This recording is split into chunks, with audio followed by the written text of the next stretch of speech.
testing done, and now it's on to GRC in the States in Charlotte for round 1 of that racing series. But first we're headed over to Long Beach, which is a little bit out of the way, but I get to try on my judging hat.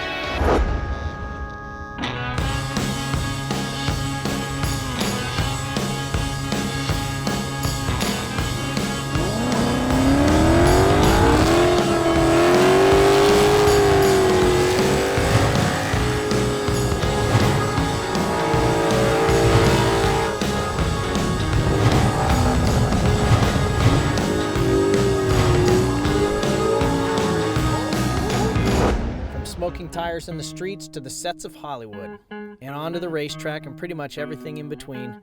I'm Tanner Foust, and welcome to Life in the Foust Lane.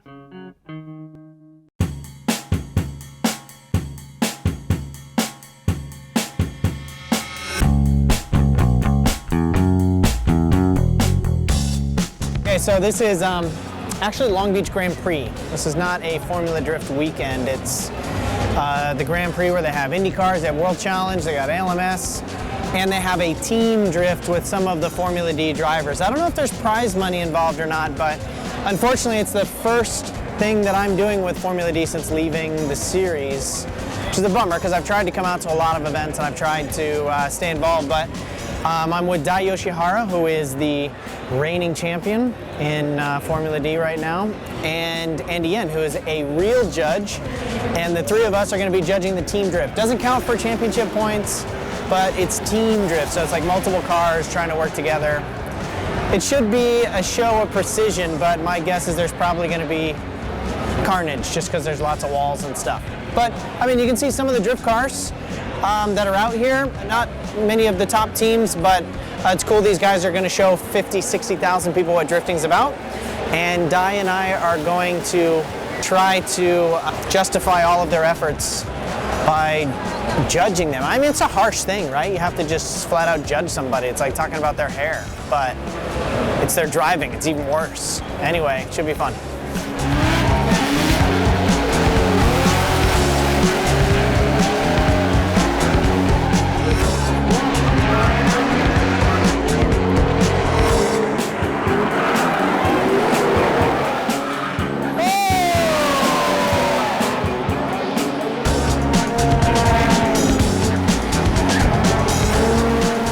I can see going back into a drift car again, maybe not for a whole championship, but maybe for a one-off or, maybe a couple times in the series.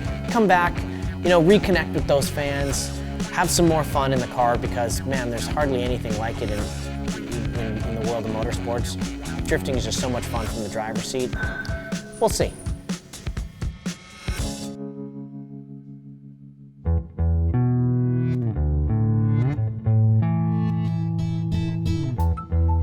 I mean, it's a big time for the sport of rallycross right now. This is not the first rallycross event in the US, but it is a very unique one.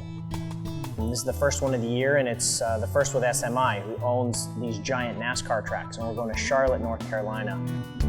A lot of these rallycross drivers from Europe coming to the US and then seeing the size of these racetracks. They've never seen NASCAR before. They've heard the word, they've heard that it's all left turns and boring, and they've all got their own stereotype. But the massiveness in which we do racing in the US, in the world of NASCAR, is staggering on a world level. So it's cool to see their eyes open to that. I mean, GRC is totally different than ERC. The cars are the only thing that's sort of similar. I mean, in the US and GRC, we have a lot of X Games athletes with Dave Mira, Travis Pastrana, Bucky Lasek, Brian Deegan. And then we're in the ERC, it's a lot of guys even paying their own bills, but it's a lot of manufacturer-based, Citroen and Skoda, companies that don't even sell cars in the States. And then in the US, we're in NASCAR tracks, mostly pavement, high-speed, oval-type scenarios, big jumps built out of metal. And in Europe, it's much more natural terrain, half asphalt, half gravel. Such big differences. But the fans in the US are the real unique thing for this year's GRC. These are NASCAR fans. These are people that have never seen a small car race. But some of them are just super techy, and they're like, what the hell is a Ford Fiesta going this fast for? They want to know how and why and what the sport is. So unbelievable enthusiasm. And kind of refreshing for me as a car guy to see that it doesn't matter what shape or form car fans are. When they see something cool, they know it's cool.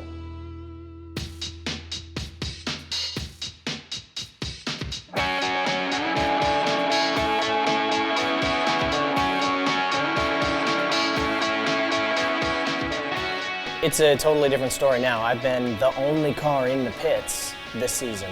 Now there's 5. There's 5 that the mechanics have to spread between. There's 5 drivers that all have different desires and wants, changes to the car, problems maybe. It's going to be a tough pill to swallow for me, frankly. And you know, we've been all sharing information and testing and buddy-buddy with each other, but now we put the helmets on for real, and you have to see where it shakes out. And I guarantee you, if it's real close between everybody, that information sharing will go away first thing.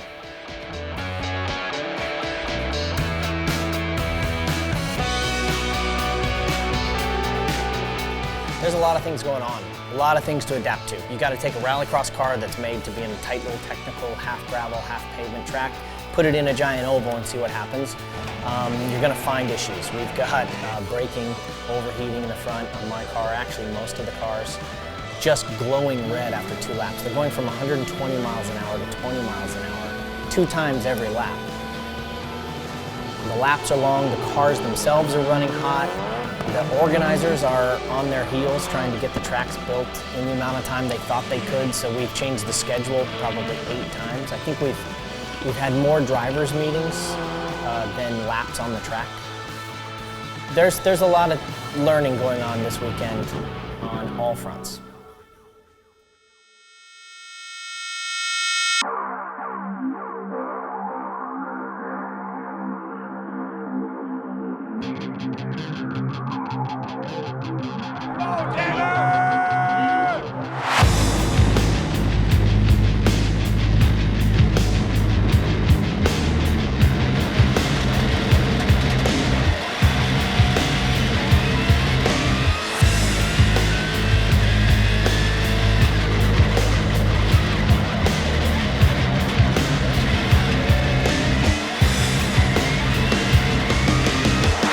It was a long race for these cars. I mean, from full to empty on the gas tank. I felt like it was a bit of survival.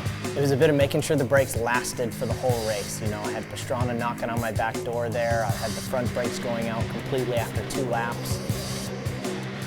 And the cars were so spread out the way that the Joker lap was, you never knew really exactly where you were going to filter out in the end. So I pushed reasonably hard, but tried to save enough car to the end so that I'd have something to fight with if it was close.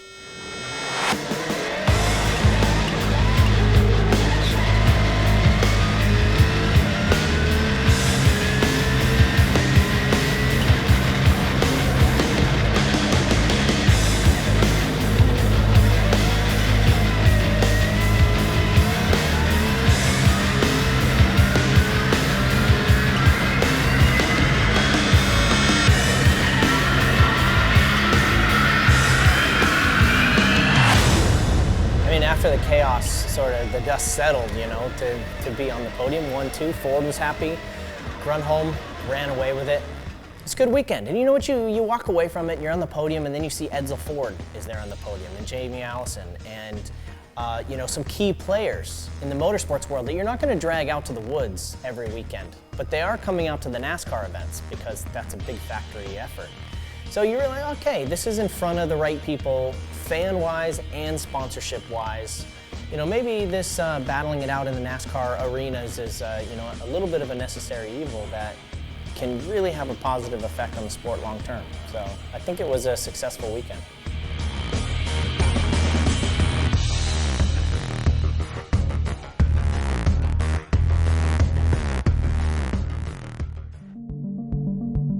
Charlotte's out of the way, and now it's on to my hometown, Monterey, California, to go drift a Mustang.